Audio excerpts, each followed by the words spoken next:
All right, this talk is about color formation, consciousness, and the Benham top.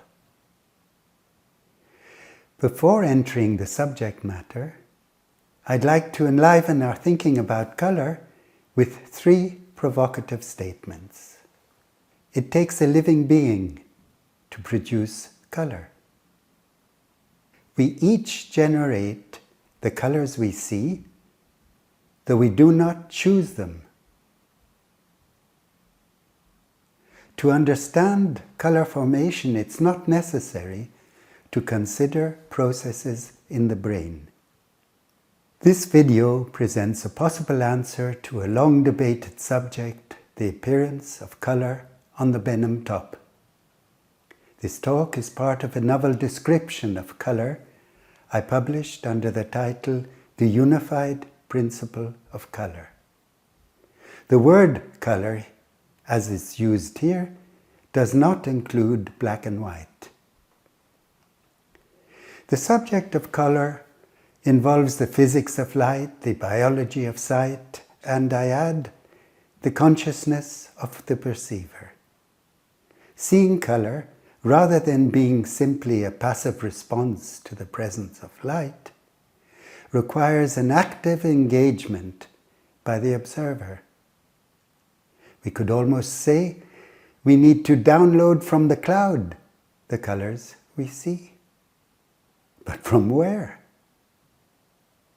How is color brought into our reality? Hold strong, and we'll travel there together.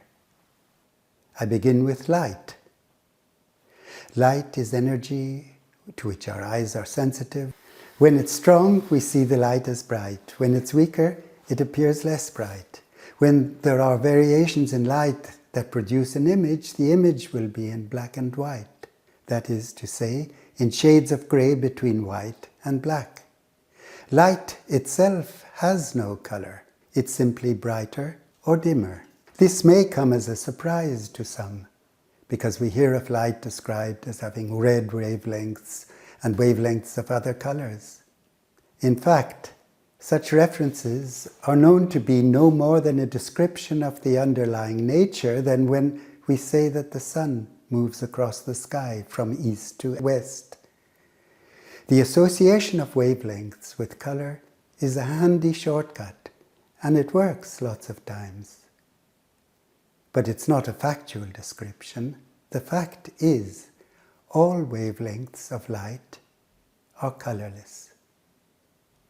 The source of color lies elsewhere. One focus in the neurosciences aims at pinpointing where color formation happens. The accepted view right now is that color arises as a result of processes that happen after the light enters the eye. Here is a specific example to illustrate what this implies.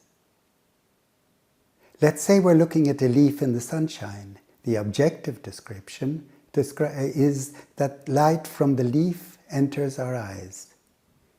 That light is colorless. It's just brightness. However, from a subjective point of view, looking at the leaf, what we see is a green leaf. How strange.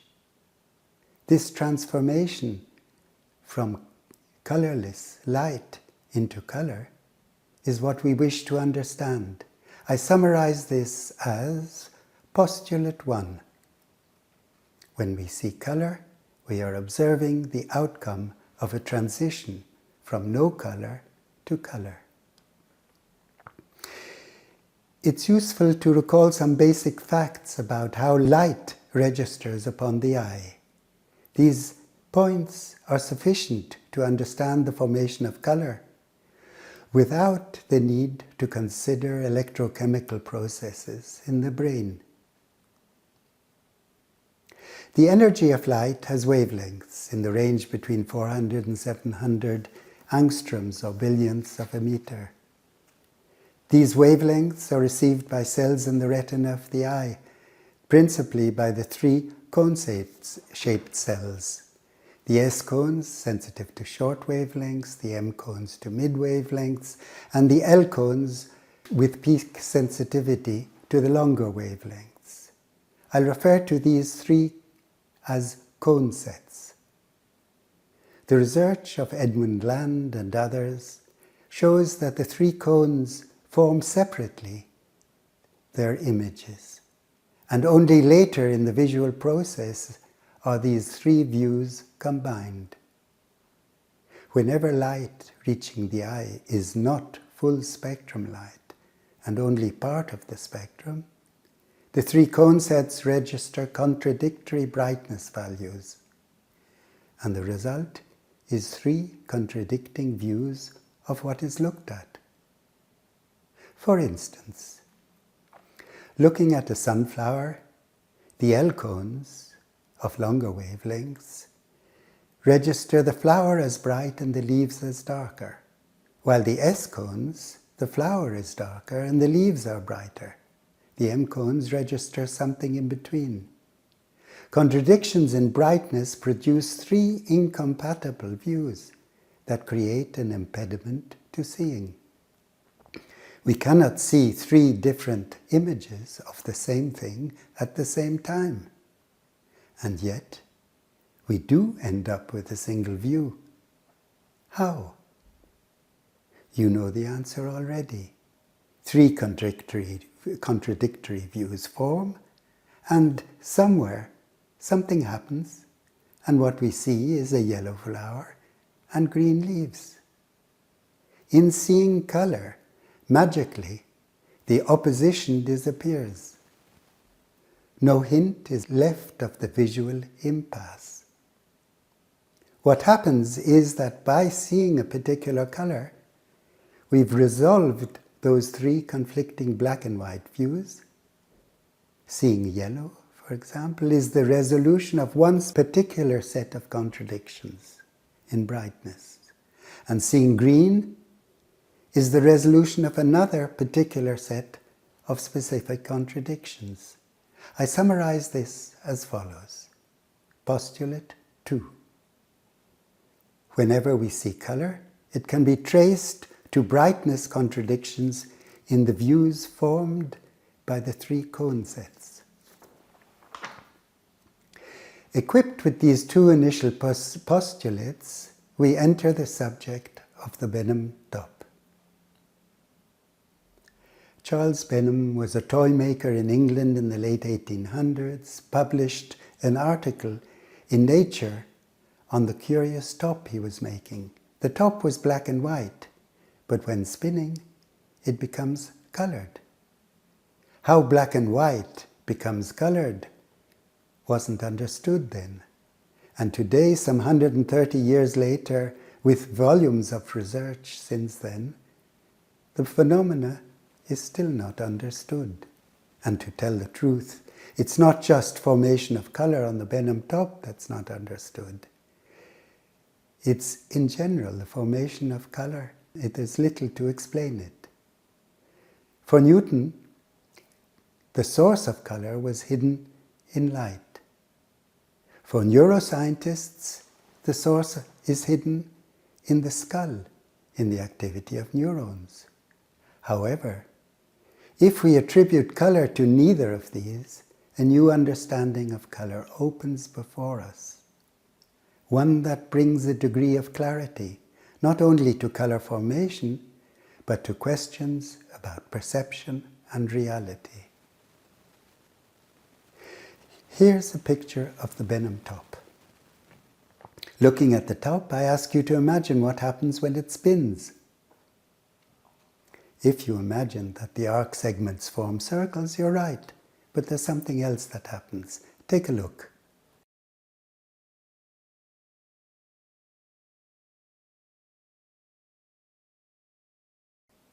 Were you able to see color? Some people require more practice time for the colors to appear. At first, all was only black and white, and then when it turns, the arc segments become colored. Why rapid movement creates circles is understandable, but why it becomes colored has no definitive explanation until now. We'll consider the Benham top in the light of the two postulates just noticed. The first postulate was the transition from colorless to color. This is obvious here on the Benham top, where we have the advantage of seeing the black and white stage before and the colored stage that results. The second postulate is the three incompatible views in the cone sets. This then shows what we need to look for. Recognizing this as our goal, the search will not be for some hidden decoding function in the brain to explain the presence of color. What we need, we have. The objective is what in the Benham top produces incompatible views in the three cone sets. The object to search for is that simple. With the sunflower, the contradiction in views was due to the fact that the light was not full spectrum. However, in the Benham top, it's white and black, so the light is full spectrum and no contradiction arises between the cone sets. For this reason, we can expect the contradictory views to form through some other process. A number of published research papers point to the fact that our response time to different wavelengths of light varies, and the longer wavelengths have a more rapid response time than the shorter wavelengths. When I read this, the answer was there.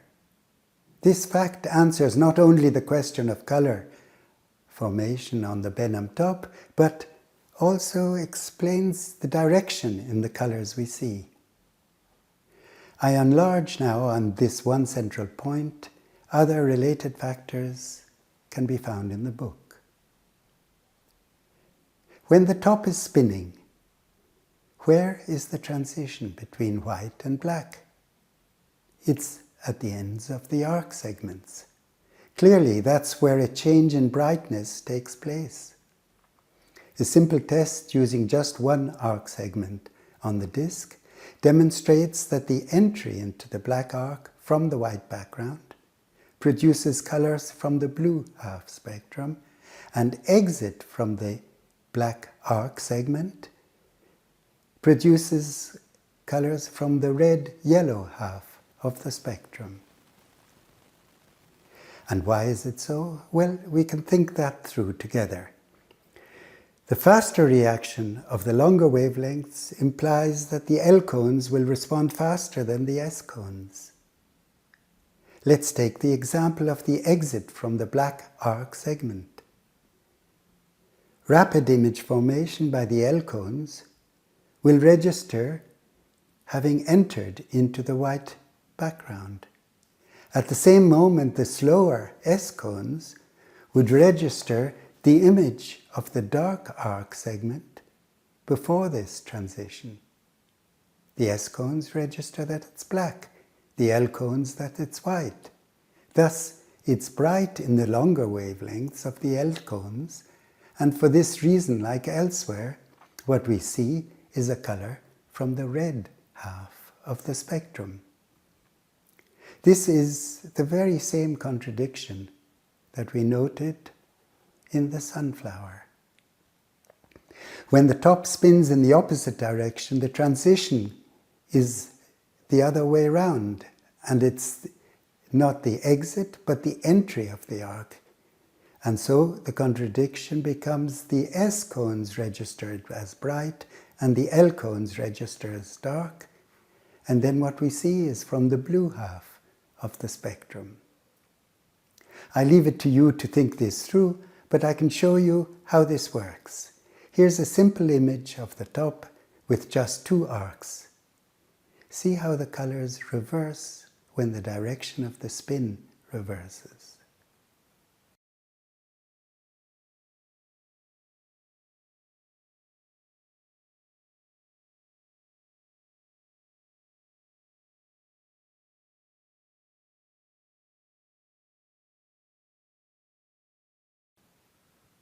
This sounds clear in principle, but it's not always easy to see. Viewers vary greatly in what they observe.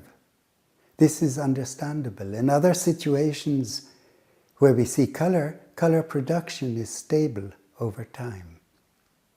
But with the Benham top, the passage of these features is exceedingly short. In addition, reflex times of the observers varies greatly, so necessarily there's a significant variation in the viewers' reports. Even so, the overall evidence tends to support the points made here. From this, we can conclude that on the Benham top, color formation proceeds from contradictory brightness relationships in the cone sets, just as it does in other situations. This was postulate 2. With this clarification, we might jump ahead of ourselves believing we've found it, we've got the answer to how color forms, but no, the main part is missing. There's still no answer to the question, where does color come from? How does color suddenly appear before our eyes? Postulates 1 and 2 describe the physical situations present when color appears, and nothing more. It's like looking at a recipe for color, but recipes on their own produce nothing. There's nothing on the plate, and here there's no color. All that is present is light, brightness without color. How does color appear and enter into what we see? How does light transition from white into color? At this point, we break out of the standard paradigm that searches for physical causes to the question, from where does color come? The answer is from nowhere. And this is an answer. Nowhere is somewhere. Let me explain. If to ask, where do the words come from when you speak? The answer is they just appeared from nowhere. But you're the one who called them in. Nowhere is there where all that enters the world we know forms. The conflict in luminosity sends us searching beyond the boundaries of the conscious mind, the conceptually conscious mind, to where, out of nowhere, we call forth what becomes meaningful. A word, a color, and so much more. By concentrating on the physical causes, we lose sight of the creative potential of an individual being, a living being engaged in the pursuit of meaningfulness, drawing meaning from beyond the known. And of course, creating meaning is something we do all the time. For example, at a concert, different frequencies impinge on our ears. They produce scattered sounds, but not music. No melody is present until we apply our way of listening and bring sounds together in a meaningful way. We create the melody we hear, yes, but we do not choose what melody it is. And what drives the process? It's our intent to make sense of what we hear.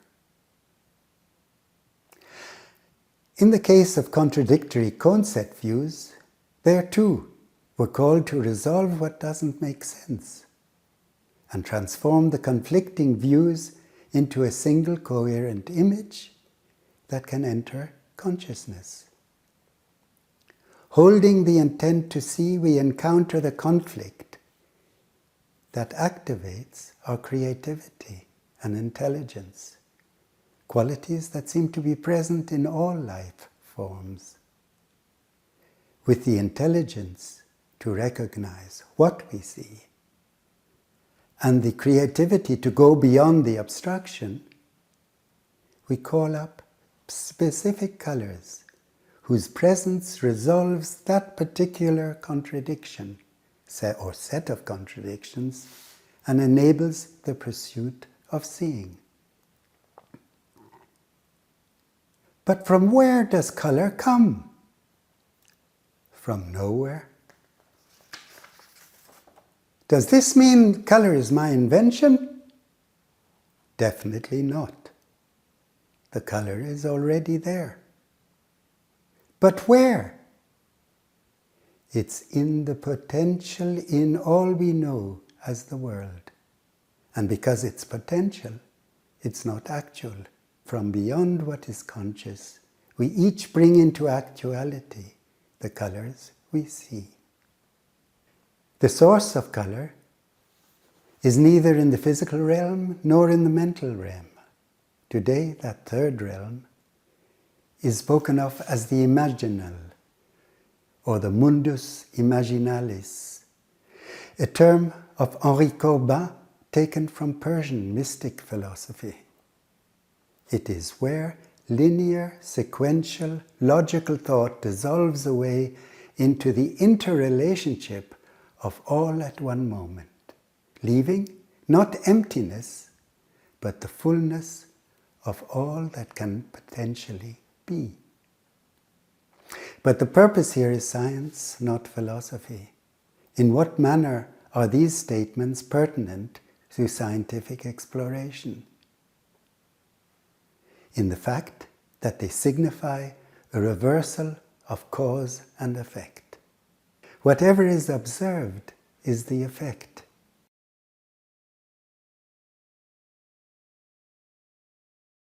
The source of color is not detectable when following a sequence of material events. It is the ability of living beings to draw perception out from potentiality. Where contradiction denies visibility, creative power opens other options, and we each produce those colors we experience. Color, though immaterial, brings a resolution so that we can become conscious and see the green leaf, the yellow flower. Unwittingly, perhaps, we are intimately involved in what we perceive. To conclude, I return to basics. Color production originates in the transition from no color to color, and this is prompted by the conflict in the eye's cone cells. The implication of this leads to a surprise. We know each color results from a particular mix of contradictory views. We also know that one and only one unique color resolves that particular mix. Having the same eye structure, we resolve the same impasse with the one and only color that can do so. Because of this, it must be that the pink sunrise you experience is, within certain limits, the same pink color we all experience. Isn't it nice to know that?